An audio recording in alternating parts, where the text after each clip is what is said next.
Hi, welcome to yet another episode of India Ratings and Research Expert Lounge podcast.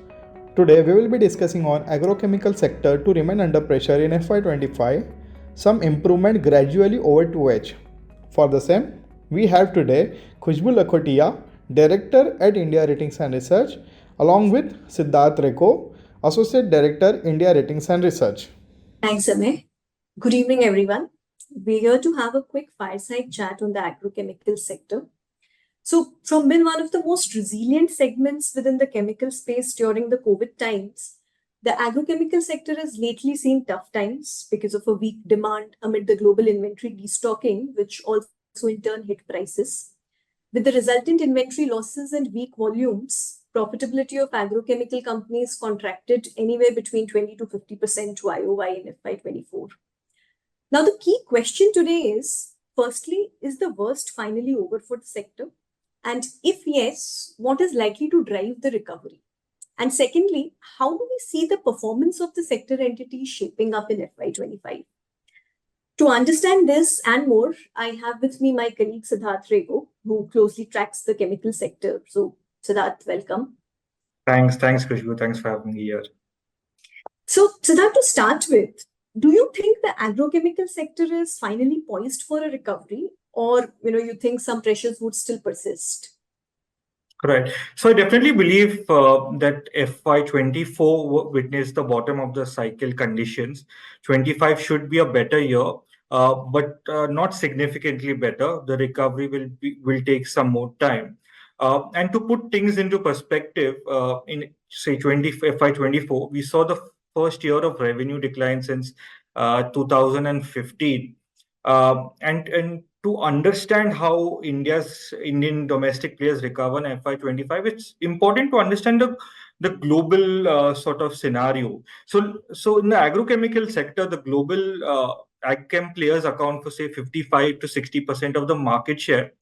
So effectively, when you look at the performance of these global agrochem majors, it gives a hint or direction as to what will happen for the Indian players. Now, what has happened across the last 1 year or so has been that interest rates have significantly risen. And because of that, most of the distributors have wanted to limit their working capital, which they maintain. And this has caused prices to fall significantly across all pesticides. So distributors are delaying procurement, and because of this, as of end of calendar year 23, most global agrochem majors have recorded higher inventory volumes, which are priced at lower levels as compared to say a calendar year 22, when inventory volumes were lower and prices were higher, right? So this has caused these global agrochem players to record inventory losses in 23. But the upside to this is that gradually across 2024 and 25, the distributor inventory levels are expected to deplete, and this would lead to some more restocking demand coming up, which should ideally benefit the agrochemical players, both globally as well as from a domestic perspective. But might I add, considering the fact that interest rates are still likely to be elevated in 24, although there should be some moderation, what we're looking at is a new normal channel inventory level, which is likely to be much lower than what it was, say, a year or year and a half back, Khushbu. Okay. So, while this, you spoke about the immediate impact on demand and the recovery, but a related question is, what does this whole global turmoil mean for India as a key agrochemical player in the world? So, as we all know, India became the second largest exporter of agrochemicals in 2022. But, with all that is happening, do you see this position under threat because of increased exports from China and elsewhere? Or do you long-term opportunities are still intact? Right, Khushbu. So, from a long-term perspective, there is, of course, ample opportunity which is there. But from a more near-term perspective, I think there is a risk. So, while we in the previous financial year, 23, India was, crossed USA to become the second largest exporter of agrochemicals, we have actually seen India losing market share in FY24, and again US surpassing us. So these these conditions in the export market are probably very volatile, and so domestic players are likely to face headwinds over the near term.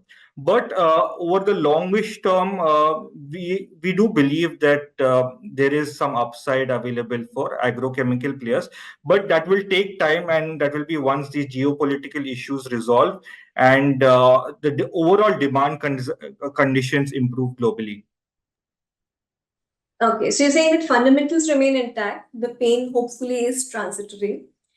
Okay, but also tell us something. Back home in India, will the large agricultural production base provide some additional support to the domestic demand? That's right. That's right. So here's the dichotomy, Kushbu. Those domestic players who have had a larger export share have got impacted because of the current ongoing fundamentals which we spoke about. Whereas those with a higher domestic share, those players have formed comparatively better.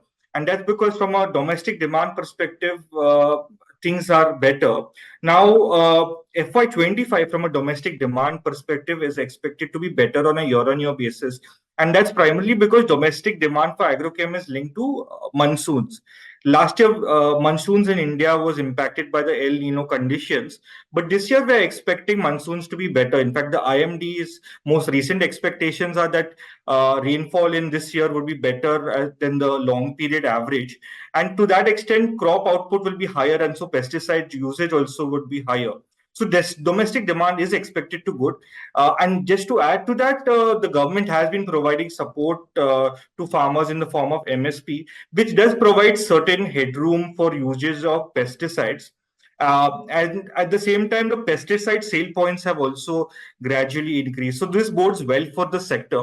And this is more from the near-term perspective. But if I had to look at it from a long-term perspective, I think what we would realize is the arable land has remained stagnant, but the yield of farmers has increased substantially, and that's just a pure reflection of how the consumption of agrochemicals has improved in India. And also, India, if I had to put things in perspective, is still fairly low as compared to other economies in the per capita consumption of pesticides. So this just shows the future scope and possibilities for the Indian agrochemical industry in terms of, say, domestic demand, Kushbu. Oh, okay, great, understood. And lastly, Siddharth, also tell us what all of this means for the various sector entities. I mean, what kind of recovery are you expecting in the profitability? And also, what kind of balance sheet headrooms are available for, most of the sector entities? Right, Kushbu. So when you're looking at FY25, we are expecting some amount of volume growth, not substantial, but this volume growth, if at all, would be backed by the domestic demand largely. And from the export perspective, the recovery should be only towards the latter half of the year. So some volume growth expected, not substantial, but some volume growth. Prices would show recovery across the second half as restocking demand picks up. Largely, if I had to summarize, first half would be weak, second half would be substantially better. But the bright side is the if you look at the credit metrics. So from an interest cover standpoint, we are very comfortable. Across the sector, the last 3-4 years, barring FY24, where interest cover was at 1x, we have been at a comfortable 1.5x. And even at a net leverage standpoint, we have been, at a 1x. In the starting of the podcast, you mentioned of how we have done well in the former years, say 2020, 21. But despite the headwinds which have faced in the last 1 year, the operational cash flow generated in the last 2-3 years have helped to keep the balance sheets in check. So the net leverage, despite these headwinds, is F2.5x in FY24, but will improve in FY25 as operational EBITDA improves. So there is some headroom available. The balance sheets are comfortable. The good point is that the capex intensity at a sector level is fairly low. So in fact, it was reduced to 2% in FY24 as compared to 3.6% in FY23. And this was done because of the lower operational EBITDA. So with a lower capex intensity within the sector, especially because the focus of most players is on generic products and not new innovative products, This also bodes well for the sector, and so the balance sheets I expect to be fairly comfortable, Khushbu. Okay, great, Siddharth, got it. So to sum it up, what you're saying is there would be some recovery in the sector, mostly towards the second half of the year as channel inventories gradually reduce, and due to which the EBITDA is also expected to improve sequentially for sector entities during the year. And balance sheets mostly have enough headroom, though the impact would vary depending on the exposure to various geographies. Like you said, domestic facing companies are maybe doing a little better from the demand point of view, and also where a company stands on the capex cycle and the working capital. So great, Siddharth. Thanks a lot for your inputs. Thank you.